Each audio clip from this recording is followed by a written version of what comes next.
Hi, today I will be showing you how to run through a Jupyter notebook. I will share my screen. There we go. So this is called Google Colab. It just lets us run the notebooks and visualize all the data and all the code we're running through. I'm going to scroll down. So these little gray boxes are called cells. That's where all of the code is stored. And we call it running a cell for the code to compile and run and produce some sort of output. So the way we do that is we're going to click inside the cell and then click on this little play button to the left of it. You can also hit Control Enter and it'll do the same thing to run the cell. So I'm going to click that. We usually get a warning the first time we run a cell and it'll say something like this, and we're just going to hit Run anyway.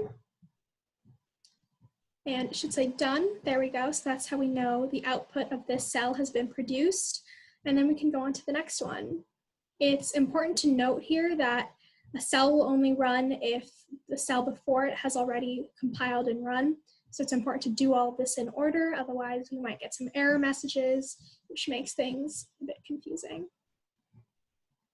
So you can do that, and you'll get some drop downs for some of the options for us to choose a facility by state or by country or congressional district. Here, let's say I want to look at it by congressional district. Once I hit that, I can just go ahead and run the next cell and do the same thing here. Let's say I want to look at California. I can choose California there and then run the cell here. This goes on for the entire notebook, and you kind of do the same thing. You keep running the cells.